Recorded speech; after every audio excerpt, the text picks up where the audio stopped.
Hello and welcome everyone. In this session, we are going to study about a new chapter that is called Plant Kingdom. In this part, we are going to study about some classification system, okay, and also the general characteristics of algae. Okay, so in the previous chapter, we have studied about the classification system proposed by Whittaker, which consists of the five kingdom, that is Monera, Protista, Fungi, Animalia, and Plantae.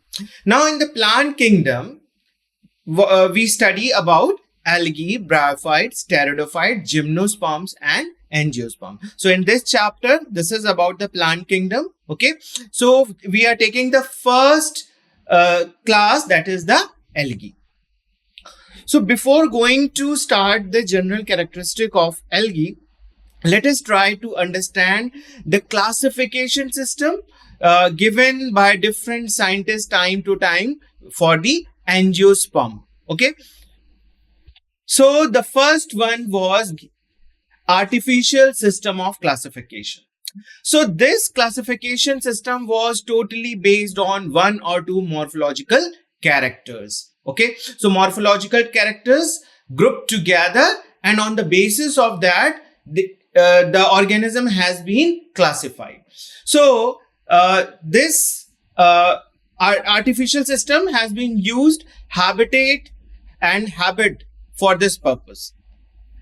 Aristotle classified animals on the basis of their habitat, aquatic, terrestrial, and aerial animals. So according to the Aristotle, the organisms are of three different types, that is the aquatic animals, terrestrial animals, and aerial animals. Okay, so Pliny also distinguished animals on the basis of flight and non-flight. So he said that there are only two types of animals. Some animals can fly and some animals cannot fly. So on the basis of, he divided the animal kingdom into two subclasses. Linnaeus classified organisms on the basis of numerical strength of sex organs like androecium number in flowers of plants. Okay, so this is the artificial system of classification, which is totally based on the morphological characters only. But there was some drawback for the system. The system was not accepted, and because the closely related organisms are separated into different groups, whereas okay, so very closely related animals, according to this, has been put far apart from the closely related organisms. System is based only one or two morphological or ecological traits. So organism has been classified based on only one or two morphological or ecological traits. So that this system was not totally accepted by everyone. System picked up artificial characteristics for classification, so not able to reflect the natural relationship. So the classification system also talk about how the organisms are related to each other, but this system totally fail in that. It do not show clear-cut evolutionary relationship. So this is one of the major drawback of the system, that evolutionary relationship cannot be based on morphological characters, because in morphological characters only you can see the external appearance of the organism. Okay, but in evolutionary relationship, you follow how the organism has been evolved from the previous organism in remote past. Okay, some characters used in artificial get changed with the change in environment. So sometimes what happen, some organism have a particular characteristics in one environment, and when that organism is placed in some another environment, that morphological characteristics goes off.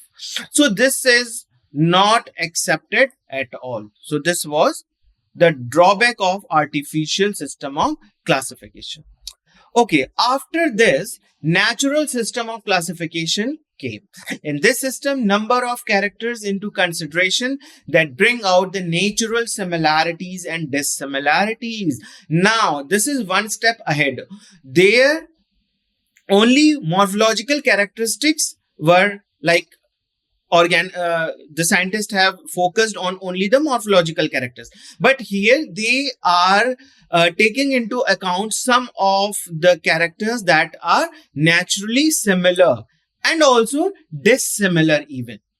So this system employs comparatively a constant character, that character that do not fade. Like if we talk the previous one, that some of the morphological characters are present in one environment, but when the organism is placed in another environment for some time, that morphological characters goes off. So here that is not happening. So this system employs comparatively a constant characters. It includes morphological characters, anatomical characters, cytological characters, physiology, cytochemistry, and reproduction even. So there are so many characters that has been taken in account for the classification purpose. So obviously, this system was quite ahead if we compare with the artificial one. So, merits of natural system of classification: it brings out affinities on the basis of natural characters. It placed only related organism in a group. So, related organisms are placed in a group. Unrelated organisms are not there. So, this is a homogeneous type of classification. This system prevent coming together unrelated organism. Now, unrelated organism means they are placed in some other group. Okay, indicates phylogenetic relationship and the origin of taxa. It also talks about the phylogenetic relationship, like it talks about evolutionary tendency of the organism, how the organism has been evolved from the previous organism in remote past. So it talks about that also. So closely related organism, now we say that closely related organism are placed in a one group, and the organism which are not related, okay, they are placed in another group. The next classification system that was phylogenetic system of classification. This classification is based on evolutionary relationship of organism and is called as phylogenetic system of classification. So how we know that this particular organism has evolved from that organism in remote past?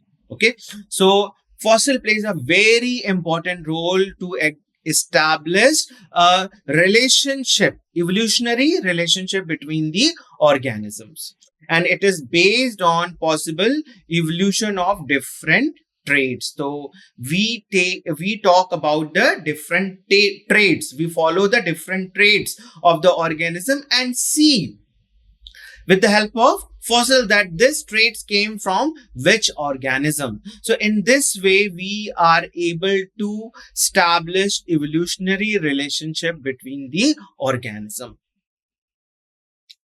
Phenetic classification.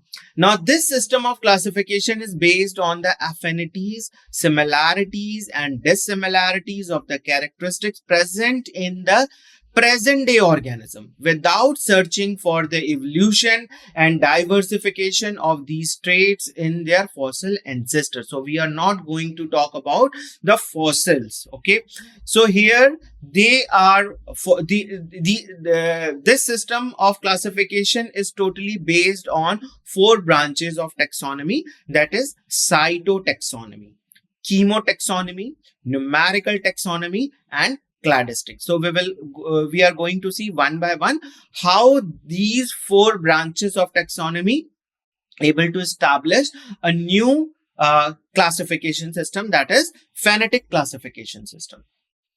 Cytotaxonomy. So classification is based on information provided by comparative cytological studies like chromosome number, structure and the meiotic behavior of the chromosomes. So with the evolution of advanced type of microscopes, we are able to see the cytological details of each and every organism's cell. We are able to see the chromosomes, okay, and also the meiotic, how the meiosis is taking place inside the cells. Okay, so that also we are able to see now with the evolution of high power of microscope. So classification is based on information about the comparative cytological studies. So this is very important. Comparative cytological studies, we are comparing different cells of organism. We are comparing number of chromosomes in the organism. Okay, so if we compare the number of the sequences of chromosome of human and chimpanzee, then only 2% of difference of the genes is there between the human and chimpanzee, and see how different both the organism are. So with the help of these cytotaxonomy, these things are able to establish. Chemotaxonomy. This system of classification is based on the characteristic of various chemical constituents of organism like amino acid, proteins, DNA sequences, and alkaloids. Now here, what we are comparing the constituents, like we are comparing about the amino acids. We are comparing the protein present in the organism. Okay, we are comparing the DNA sequences present in one organism and absence in another organism. We are also comparing the alkaloids present in the organisms. So this chemotaxonomy is also going to help in the classification of organism. Numerical taxonomy. It evaluates resemblance and differences of primitiveness and advancement through the statistical method base. So here comes the statistics of the resemblance and differences of primitive advancement. Okay, on a large number of characters obtained from all the disciplines of biology. So here all the game is played by the numbers of characters. Which numbers of characters is present in this particular organism, and what are the differences, number of character difference from the other group of organism.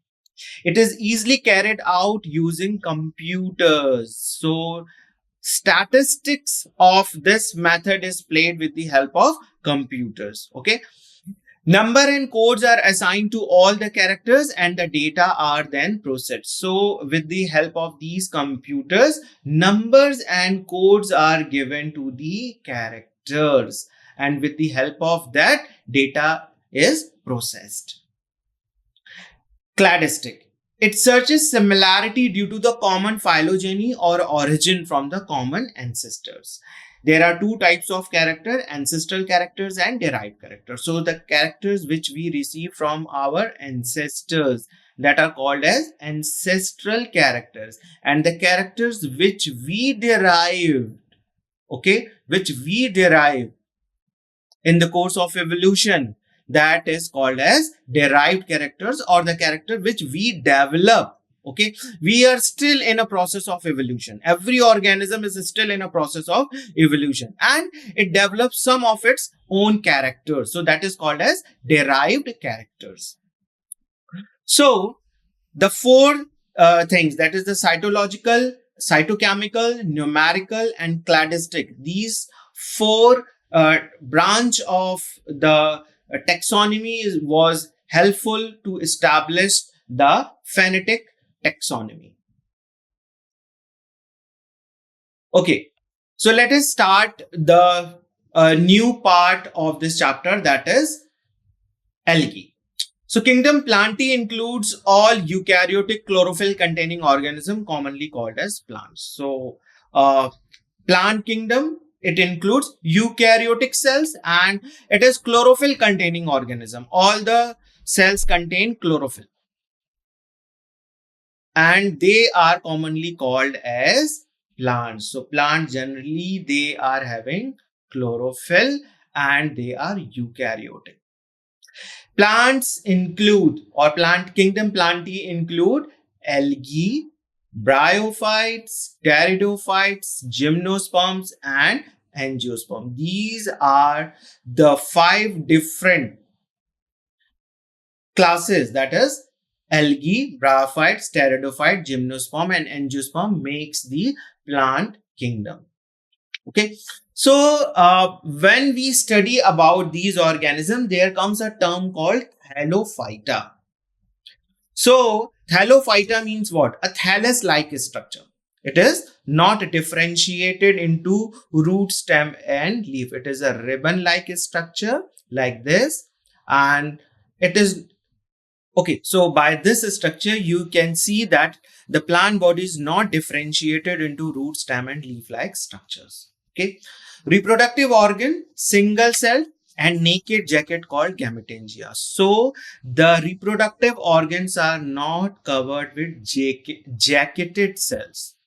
In early, like in the bryophytes, pteridophytes, you will see that they are having reproductive organ that are having protected by a jacket cells. And thallophyta means thallus-like structure organisms do not have such a reproductive organ. They are having simple gametangia-like structure. Embryo stage, vascular and mechanical tissue are all absent. No embryo stage is there, no vascular system, and no mechanical tissue can be found in thallophyta. Asexual reproductions occur by accessory spores, and this is very common in the case of thallophyta. And this thallophyta presently include only algae. So these are the characteristics of algae. Means algae is the simplest plant and its structure is called as thallus. Its vegetative structure is called as thallus. Means algae are not differentiated into root, stem or plant-like structure. Their reproductive structures are not covered with a jacket type of cells, and instead their reproductive structure is called as what? Gametangia. This is very important. Embryo stage, vascular structures and mechanical tissues are totally absent in case of algae. Asexual reproduction by different types of spores, and it includes algae. So let us move and see what are the general characteristics of algae. So algae are simple thalloid chlorophyll containing autotrophs. They are autotrophs because they have chlorophyll, and this chlorophyll helps in process of photosynthesis. So they are autotrophs, both freshwater and marine. So there are some individuals which are present in freshwater. Freshwater means lake, pond. Okay, so these are the freshwater, and marine habitat in which sea and oceans occur. Also seen in other habitats like moist stones, soil and wood. They are also found in moist stones, soil and even on wood. Some of them are associated to the lichens. Now lichens is a symbiotic relationship in which they form an association with fungal component. So algal component and fungal component comes together and they form an association which is called as lichen. And they are also sometimes found on the animal like sloth bear. Okay, on the sloth bear hairs, these algae can be. The size and form of the algal body, they can be microscopic unicellular. You cannot see with your naked eye. You need a aid, that is microscope, to see its cell. They are so smaller and like chlamydomonas, and they can be colonial form. They form a colony. That comes example is volvox, and they are a filamentous form also like Spirogyra and Eulothrix. So here you can see microscopic unicellular. This is microscopic unicellular and they do not have any flagella. That example is Chlorella. Unicellular, flagellated. This is also a microscopic, unicellular, but flagella is there for the locomotion. That is Chlamydomonas. Filamentous algae. Example is Spirogyra. Colonial form. This forms the different cells comes together and they are joined with this strand-like structure. So colonial form can be seen in the case of volvox. Branched filamentous, ectocarpus, and also parenchymatous form is found in the case of algae, that is Alva. This is very important. So these are the different, you can see a thallus like a structure of algae. Algae is present in these such forms. Certain marine forms of algae assumes a massive form. Those are called as kelps. So you can see in a figure that giant kelp, that is Macrocystis. It is so large. Okay. A typical algal cell grows cell wall enclosing organelles like endoplasmic reticulum, Golgi body, mitochondria, ribosome, chloroplast, vacuoles, and nucleus. So all these organelles are present in the cell, a typical cell of algae. Okay, special storage bodies called pyrenoid. These are present in chloroplast. Okay, pyrenoids are present in chloroplast, and when chloroplasts do the process of photosynthesis, that starch gets stored in these pyrenoids. Okay, it consists of a core protein surrounded by the starch sheath. Pyrenoids are the organ of starch formation. The algae reproduce by the vegetative, asexual, and sexual method. So let us talk about the reproduction in algae. So there are three different forms reported in case of algae, that is vegetative, asexual, and sexual method. So vegetative propagation, it occurs by the fragmentation. Sometime what happened, suppose we talk about a filamentous algae, so water currents are there. And many organisms are also in the water body. So by an accident or with the help of water current, those filaments can break down. Now each filament behaves like a new individual. So this is a fragmentation process. Okay. And this is a vegetative mode of reproduction, fragmentation. Asexual reproduction with the help of formation of zoospores, aplanospores, and echinids. So zoospore means they are having flagella-like structure. Now here you can see the zoospores in the case of Chlamydomonas. So Chlamydomonas bear a motile zoospore. Sometimes it bears motile zoospore, and sometimes it also bears spores which do not have flagella. So that is called as aplanospores, and this is non-motile. So no flagella is there. And echinids, sometimes they form a echinids. In adverse condition, the spore secrete out a wall-like structure. Okay, and this is also called as resting spores. This is also called as resting spores. So echinids are the resting spores. So three different types of asexual reproduction with the help of zoospores, with the help of aplanospores, and with the help of echinids. Zoospores are motile in nature, aplanospores are non-motile in nature, and echinids are the resting spores. They form in adverse condition. Sexual reproduction is possible by the fusion of gametes. Okay, now here true sexual reproduction we can see. Okay, by the formation of gametes. Now when the gametes are formed, we say that true sexual reproduction is there. Okay, and it may be of isogamous, anisogamous, and oogamous type. So it depends upon the type of gamete form. The sexual reproduction can be of three different types. Fusion of similar gametes with respect to their size and shape. It is known as isogamy. So when both the gametes, now here you can see both the gametes are of similar type, morphologically as well as physiologically. Okay, so this is called isogamy. When such gamete fuses together, one gamete from one thallus is coming, okay, and the another comes from the another thallus, another organism thallus. So this can be a male gamete or this can be a female gamete. Another one also can behave as a male gamete or female gamete. So instead of male and female, they are given as plus strain or minus strain. Okay, plus strain or minus strain. So isogamy, both the gametes are morphologically and physiologically similar. It is found in Eulothrix and Chlamydomonas and also in Spirogyra. Fusion of gametes dissimilar in size is called anisogamy. Now here you can see in the second figure, one of the gamete size is quite larger and the another one is quite smaller.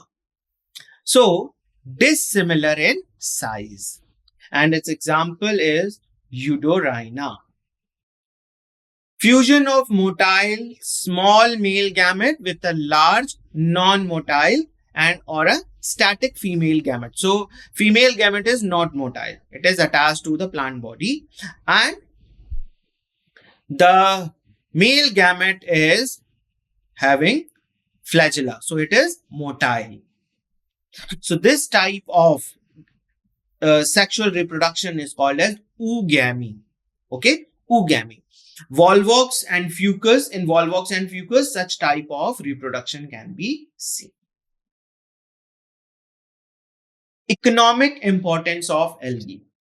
So they fix half of the percentage of carbon fixation on the earth and form the basis of food for all aquatic animals. So we get food, we get oxygen from the autotrophs. Autotroph makes food also and they release out oxygen also. And they also do one more important thing, that they fix the carbon dioxide from the atmosphere. This is very important because if the percentage of carbon dioxide is more in the atmosphere, the atmosphere temperature will increase.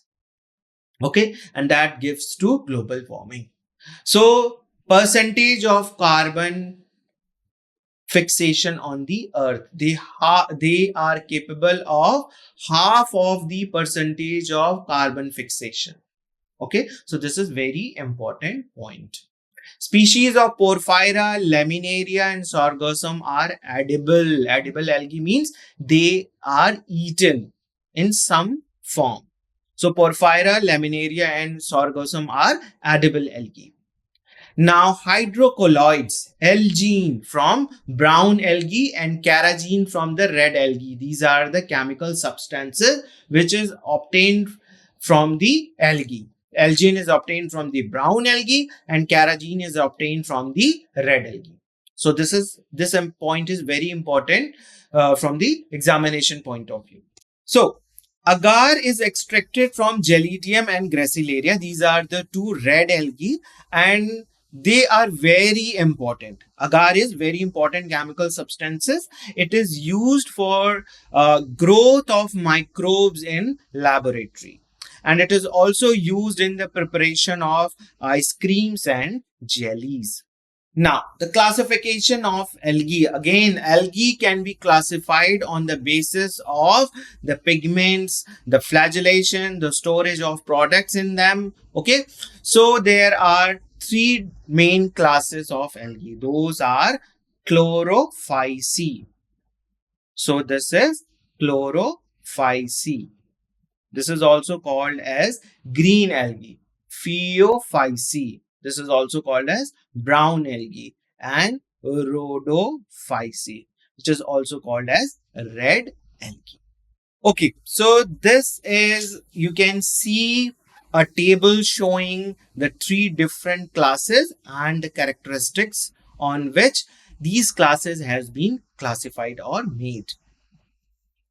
So we can see in the first row, the characteristics is written. That is common stored name of the algae, major pigments present in these algae, stored food amount, okay, which type of stored food is there, cell wall, flagella number and position of insertion, and habitat, where they are found. And the first column shows the classes of algae. So chlorophyceae, which is commonly called as green algae, it has having major pigment as chlorophyll A and chlorophyll B. Stored food material is starch, common starch. Cell wall is made up of cellulose, and flagella number and position of insertion is flagella are 2 to 8, okay, and they are equal, and they are normally present at the apex of the cell. Where they are found, chlorophyceae are generally found in fresh water, brackish water, and even in the salt water, marine. Now comes the phaeophyceae. This is called as brown algae. This is commonly called as brown algae, and they have chlorophyll A and C. A part of chlorophyll A and C, they are also having a brown pigment which is called as fucoxanthin. This imparts a brown color. So they do have chlorophyll A and C, but they also have a brown color pigment which is called as fucoxanthin. This is very important. Mannitol and laminarin, this is the food stored material in case of phaeophyceae. Cellulose and algin are present in the cell wall. So cellulose is present in the chlorophyceae also, but apart from cellulose, they also having a chemical substance which is called as algin. Two unequal and lateral flagella. So if we draw the lateral flagella like this, one is larger. Now here, if we talk about in chlorophyceae, the flagella are 2 to 8, and they are equal, and they are present at the apex of the cell. It is present at the lateral position of the cell. So phaeophyceae, they are found in fresh water, but rarely. Brackish water and salt water. Major organism of this class are found in brackish water or salt water. Now comes the red algae. So rhodophyceae is also called as red algae. They have chlorophyll A and D. This is very important. A and D. And the red color pigment phycoerythrin. So apart from the green pigment, they do have red color pigment which is called as phycoerythrin. Stored food material is Floridian starch. Floridian starch. Cellulose, pectin, and polysulfate esters. So apart from the cellulose, their cell wall contain pectin and polysulfate esters. Flagella are totally absent. So no flagellated cell is found in the case of rhodophyceae. Fresh water, some individuals are present in fresh water, some are brackish, and some also found in salt water. So this is all about the general characteristic of algae. We will have one more session in detail about the characteristic of each classes of the algae. Okay. Thank you so much.